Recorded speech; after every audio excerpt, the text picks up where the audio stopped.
Jadi kali ini saya akan menerangkan cara membuat kuesioner melalui aplikasi EpiInfo. Hal pertama yang harus dilakukan adalah mendownload aplikasi EpiInfo. Kali ini saya akan mendownload dengan versi 64 bits. Jika sudah terdownload, kita akan menginstal. Caranya kita klik. Ini kita close. Lalu klik yang bagian bawah. Lalu yang bagian bawah lagi kita klik. Kita tunggu dulu. Lalu ini kita yes. Kita tunggu. Kita next. Nah, ini kita tunggu dulu sampai benar-benar menginstal.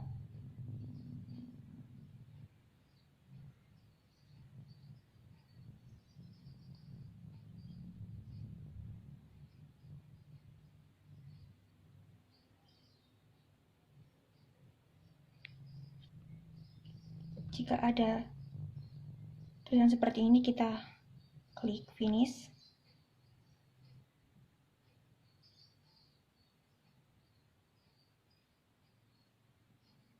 Lalu EpiInfo sudah siap digunakan. Jika EpiInfo tidak ada di tampilan Windows seperti ini, kita klik Start, lalu kita cari EpiInfo, kita klik. Nah, di bagian EpiInfo tampilan pertama ada menu Make a View. Kita klik. Make a View digunakan untuk membuat kuesioner dengan mengklik Make a View. Make a View ini digunakan untuk menyusun, mendesain, dan merancang form atau kuesioner survei sekaligus secara otomatis membuat basis data. Ini saya sudah menyiapkan kuesioner. Tampilannya seperti ini. Jika sudah terisi kuesionernya. Lalu, tampilan kedua ada menu Enter Data. Enter Data ini digunakan untuk memasukkan hasil kuesioner yang diperoleh oleh hasil survei ke dalam basis data. Data yang dimasukkan melalui form atau kuesioner ini akan dimasukkan ke dalam modul analis untuk studi selanjutnya. Jadi, seperti ini jika sudah terisi data-data dari kuesioner yang kita buat.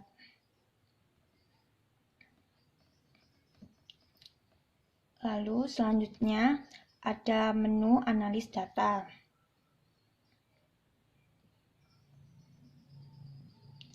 Analis data ini digunakan untuk melakukan analis statistik dalam bentuk laporan serta membuat grafik, tabel dari data yang telah dimasukkan melalui Enter Data tersebut.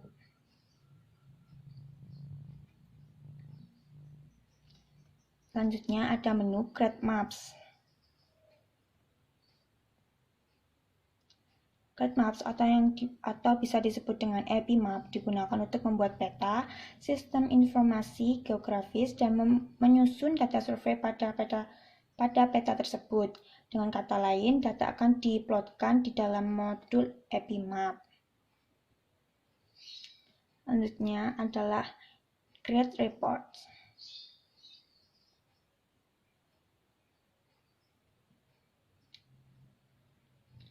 Create Reports digunakan untuk menyusun presentasi dari hasil analis. Create Reports memungkinkan kita untuk mengkombinasikan keluaran hasil dari analis data, Enter Data, dan data-data lain yang terdapat di dalam server akses atau SQL, serta menyajikan dalam format yang profesional. Laporan yang dihasilkan dari modul EpiReport dapat disajikan dalam bentuk file atau HTML. Jadi, inilah kegunaan atau fungsi dari menu-menu EpiInfo.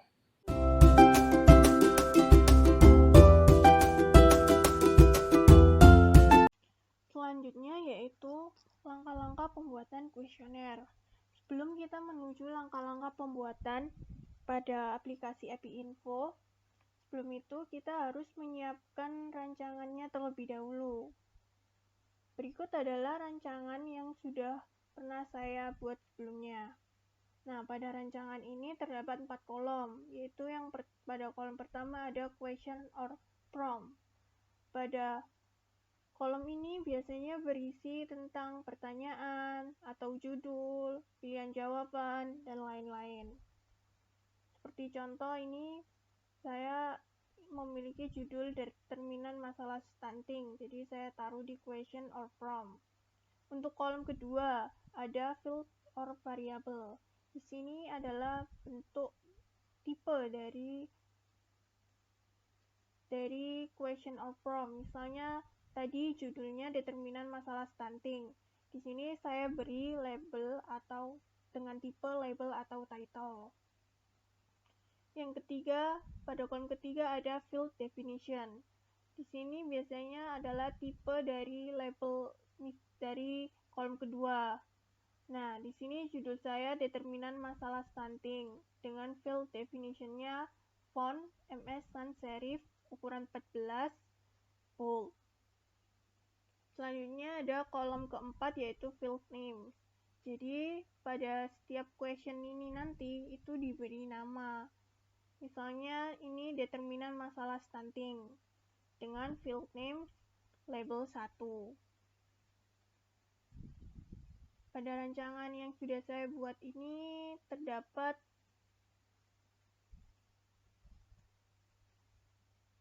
tentang yang pertama ada judulnya, determinan masalah stunting. Yang kedua ada identitas responden. Terus ada juga pertanyaan yang terdiri dari pertanyaan pengetahuan. Ada juga pertanyaan tentang sikap ibu.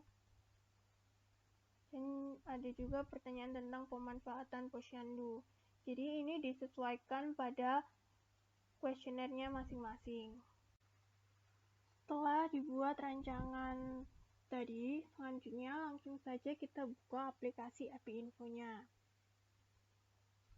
Langkah pertama yaitu make view untuk membuat kuesionernya. Lalu akan muncul tampilan seperti berikut. Lalu klik file, klik new. Nah, di sini kita klik nama file yang ingin kita simpan.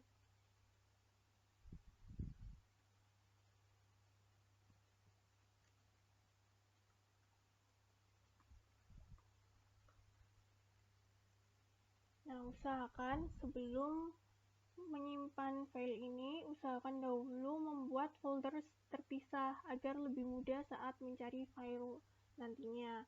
Di sini saya sudah membuat folder terpisah yaitu folder stunting API. Jadi saya akan simpan file saya di folder ini. Lalu klik open. Beri judul lagi, di sini ditulis tanpa spasi.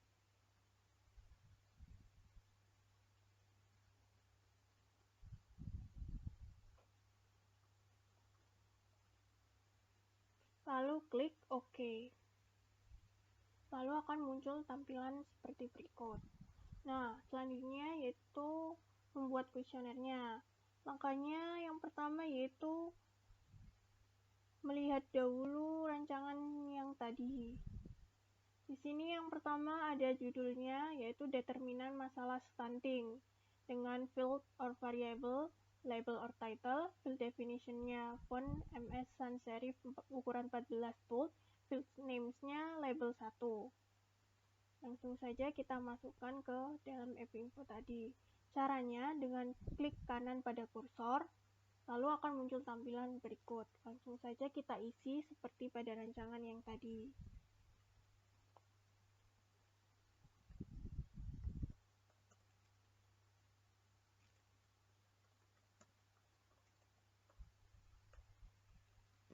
Untuk font for prompt-nya, tadi MS Sans Serif, font style-nya bold, size-nya 14.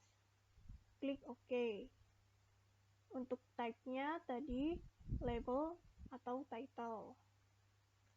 Field name-nya kita beri label 1. Lalu klik OK. Nah, di sini bisa dipindahkan, yaitu dengan cara mengklik lalu tahan, lalu bisa dipindahkan sesuai dengan keinginan masing-masing. Selanjutnya, yaitu kita lihat lagi pada rancangan. Di sini yang kedua ada nomor responden. Dengan field or variable-nya text, field definition-nya 5, field names-nya no res. Kita buka lagi info-nya, kita masukkan. Caranya sama dengan klik kanan pada kursor. Lalu akan muncul tampilan seperti ini lagi. Kita isikan saja.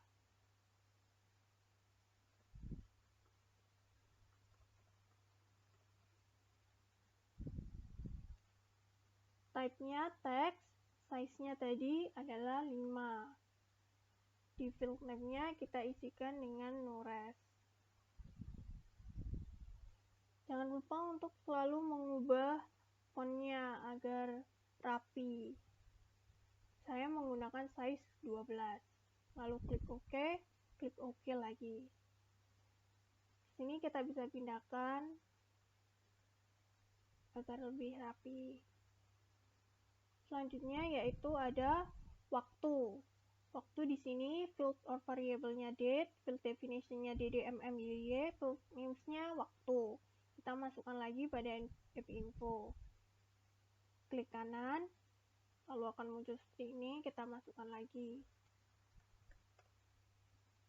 Type-nya tadi adalah date. Nah, di sini pattern-nya DDMMYY, sama seperti rancangan tadi. Jangan lupa untuk mengubah font-nya.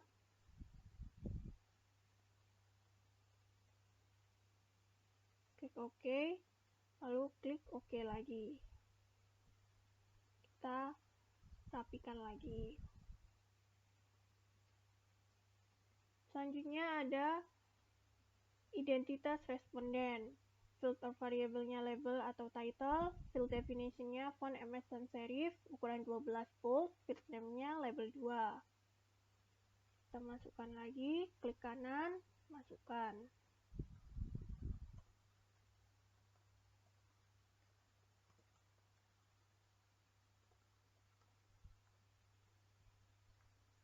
Type-nya tadi label or title. Di sini field name-nya label 2.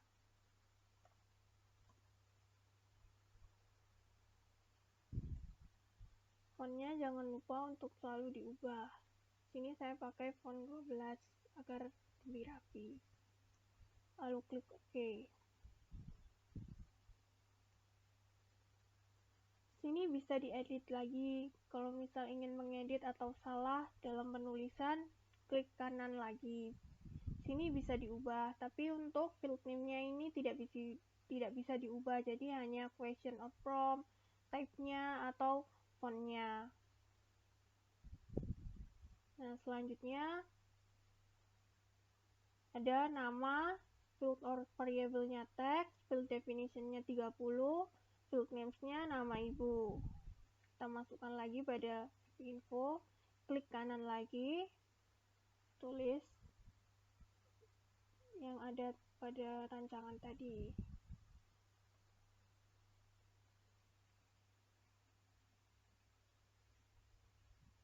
Field of variable-nya dengan type text, size-nya tadi 30, field name-nya nama ibu.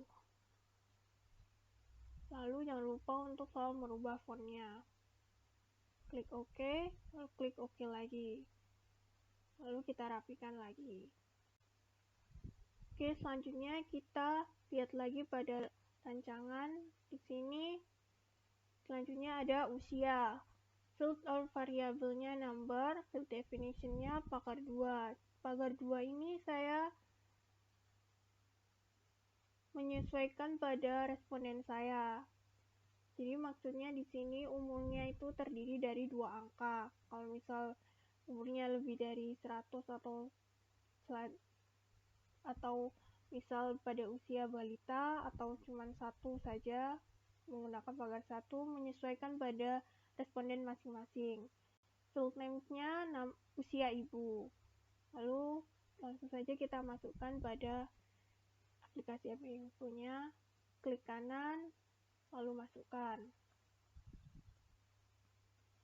Field or variable-nya tadi number, pattern-nya tadi pagar 2, lalu field names-nya usia, dan juga jangan lupa untuk selalu merubah font-nya. Klik OK, klik OK lagi. Sini kita rapikan lagi. Selanjutnya kita cek lagi pada rancangan. Di sini question-nya selanjutnya ada pendidikan dengan field or variable-nya text, field definition-nya 20, legal value-nya ada tamat SD, tamat SMP, tamat SMA atau SMK, tamat diploma atau sarjana, dan field names-nya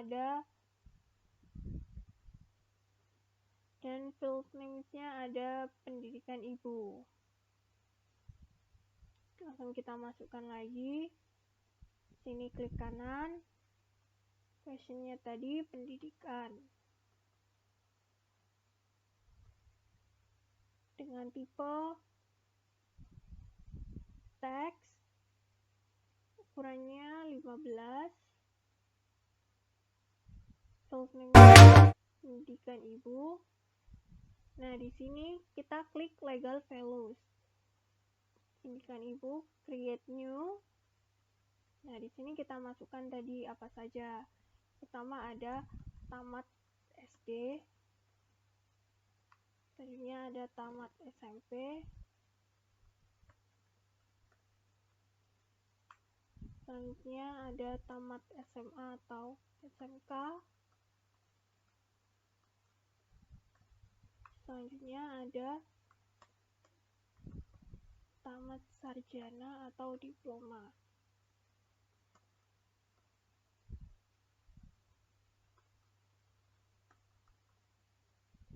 Jika sudah semua dimasukkan, klik OK, lalu klik OK lagi. Jangan lupa untuk selalu merubah font-nya, lalu klik OK. Sini kita rapikan dulu. Nah, di sini akan muncul seperti ini. Sini ada tamat SD, tamat SMP, tamat SMA atau SMK, dan juga ada tamat sarjana. Nah, jika pada satu halaman ini sudah penuh, kita bisa menambahkan halaman berikutnya dengan cara add page. Di sini akan muncul tampilan seperti berikut. Nah, selanjutnya diisikan sesuai pada rancangan yang sudah dibuat tadi. Nah, di sini saya ada contoh kuesioner yang sudah saya buat sebelumnya. Sini berikut adalah contohnya. Di sini semua sudah terisi. Akan muncul gambar tampilan seperti berikut. Nah, selanjutnya untuk pertanyaan yaitu caranya kita lihat lagi pada rancangan.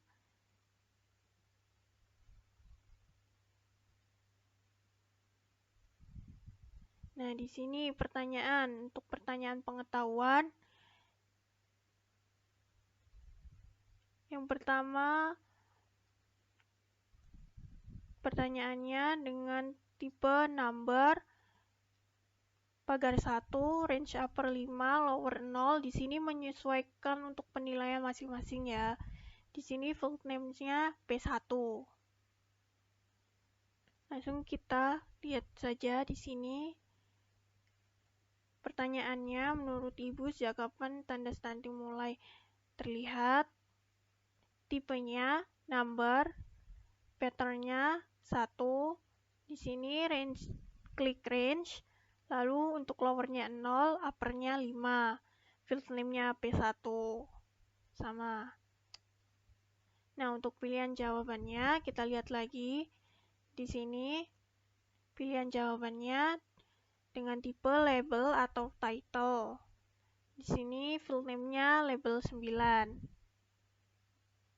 Di sini kita lihat lagi, klik kanan. Nah, di sini question or prompt-nya diisikan dengan pilihan jawabannya, tipenya label atau title. Di sini full name-nya sesuai dengan masing-masing. Lalu klik OK. Nah, nanti akan terlihat seperti ini. Selanjutnya untuk penilaian pengetahuan. Nah, setelah semua pertanyaan ditulis untuk pengetahuan, di sini kita perlu untuk menuliskan penilaiannya. Caranya kita lihat pada rancangan tadi. Di sini penilaian pengetahuan, tipenya command button, field names-nya PP. Kita lihat di sini question-nya penilaian pengetahuan, tipenya command button, field name-nya PP. Lalu OK, akan muncul seperti ini. Lalu nilai pengetahuannya, kita lihat lagi pada rancangan. Nilai pengetahuan di sini number, pagar 2, lalu klik read only, field name-nya nilai pengetahuan. Di sini kita lihat nilai pengetahuan, question-nya nilai pengetahuan, type-nya number, pattern-nya pagar 2, lalu di sini di checklist yang read only, field name-nya nilai pengetahuan, lalu klik OK.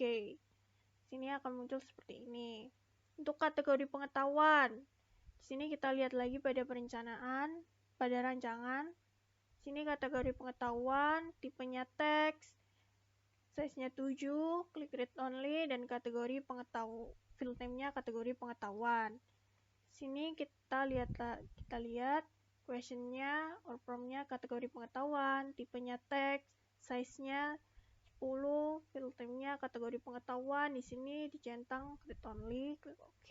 Di sini akan muncul gambar seperti ini nantinya. Untuk penilaian sikap, pertanyaan sikap itu juga sama seperti cara yang sebelumnya tadi. Jangan lupa untuk selalu klik save agar file tersimpan aman, atau dengan Ctrl S.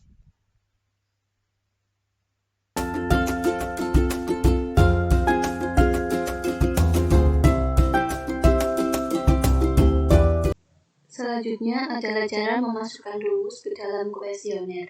Tujuan dari membuat rumus ini yaitu agar nantinya dapat dilakukan analisis data. Kita klik view.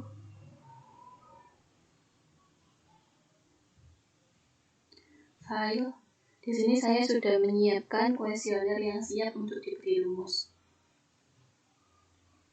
Sebelumnya perlu diketahui, kuesioner yang perlu diberi rumus yaitu kuesioner pertanyaan yang memiliki pilihan jawaban lainnya.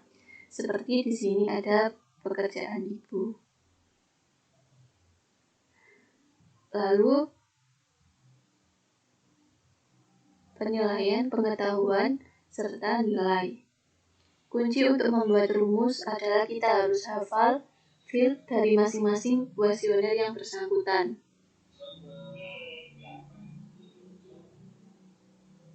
Pertama-tama kita masuk ke bagian view, lalu cek kode. Dan akan muncul tampilan seperti ini. Kemudian di sini kita pilih field kuesioner yang akan diberi rumus. Kita pilih pekerjaan ibu.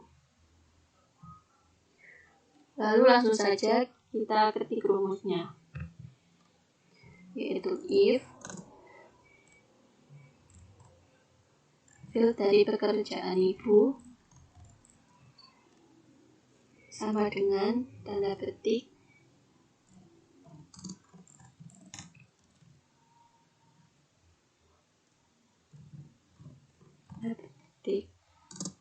then kita enter butuh lainnya.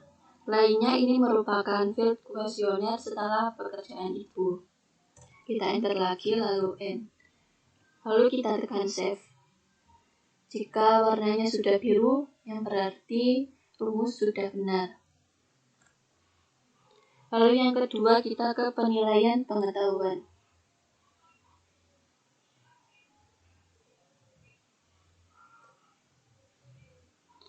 Rumusnya adalah psi, lalu field dari nilai pengetahuan.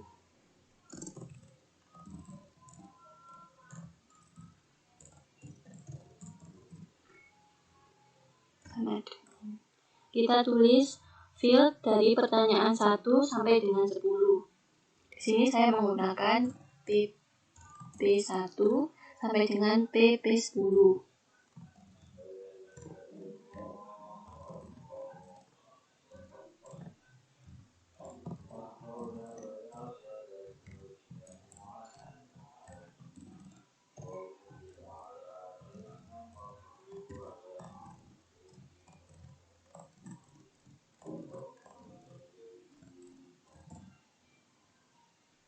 Lalu kita tekan save.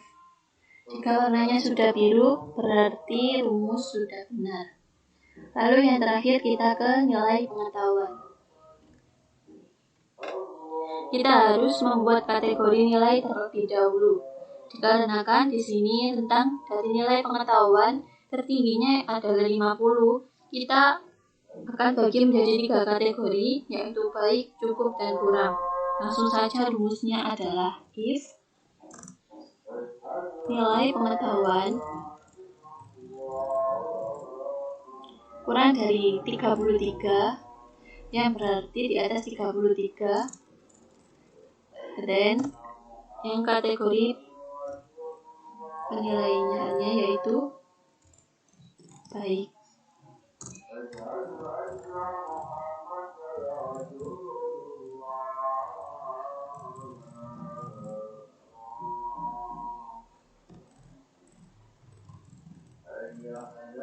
Enter N. Lalu yang kedua,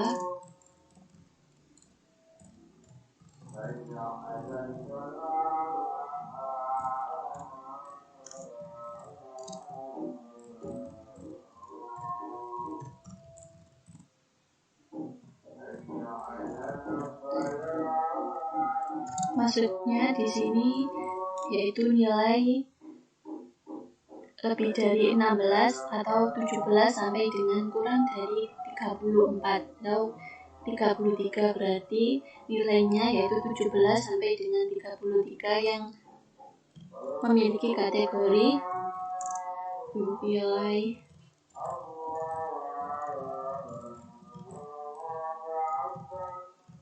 cukup. Enter N. Lalu yang ketiga,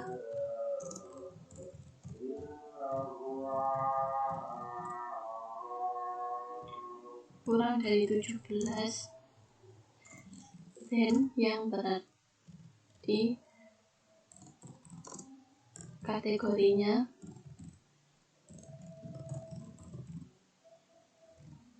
kurang. Kita enter N. Kita save. Dan warnanya sudah biru, yang berarti rumusnya sudah benar. Di sini ada tanda bintang yang berarti field tersebut sudah diberi rumus. Kita tekan OK. Lalu akan kita coba apakah rumusnya sudah dapat digunakan. Kita pilih file, lalu enter data.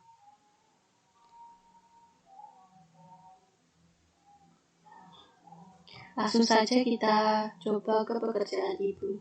Di sini kita akan memilih nilainya, dan langsung ke sini kita tulis pekerjaan lain yang tidak ada di pilihan ini.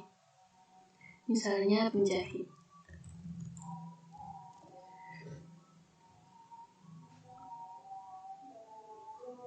Kemudian ke penilaian pengetahuan.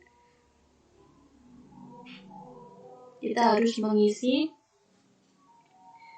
sesuai dengan rank angka yang tertera di bawah ini, yaitu 0 sampai dengan 5. Saya akan mengisi angka 5 jika benar dan 0 jika salah.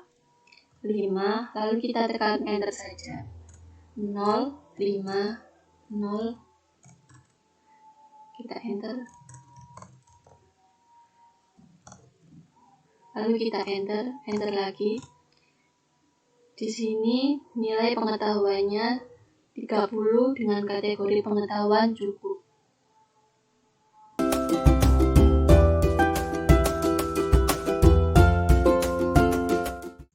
Langkah selanjutnya adalah melakukan analisis data. Tekan analisis data pada pojok bawah API Info.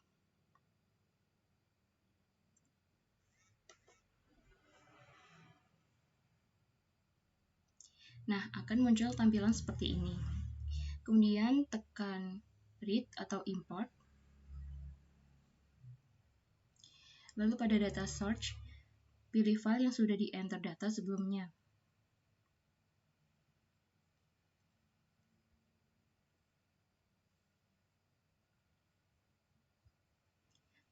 Lalu klik open. Nah, pada view-nya ini pilih yang stunting karena sama dengan yang sudah di-enter data tadi.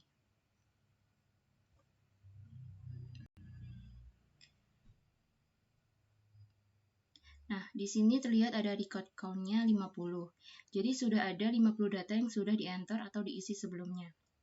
Kemudian bisa dilihat pada statistik list.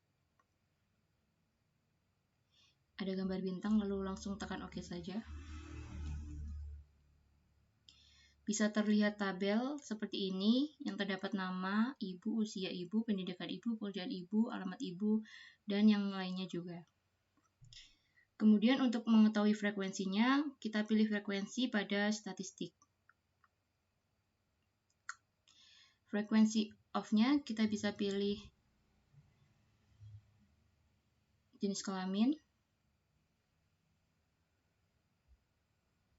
kategori pengetahuan atau KP, kategori perilaku, dan kategori sikap. Lalu klik OK.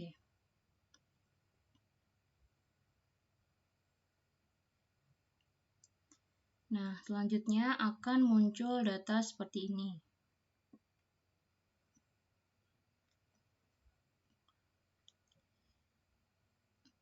Contohnya untuk jenis kelamin, di sini terlihat bahwa responden yang lebih banyak yaitu berjenis kelamin laki-laki dengan jumlah 29 atau 58%. Sedangkan untuk perempuannya ada 21 orang atau 42%. Yang dapat disimpulkan bahwa jumlah responden berjenis kelamin laki-laki lebih banyak daripada responden berjenis kelamin perempuan. Kemudian di bagian statistik, pilih tables. Nah, untuk export variabelnya bisa kita pilih jenis kelamin. Untuk outcome variabelnya kita bisa pilih kategori pengetahuan atau KP di sini. Lalu klik OK. Nah, akan muncul seperti ini.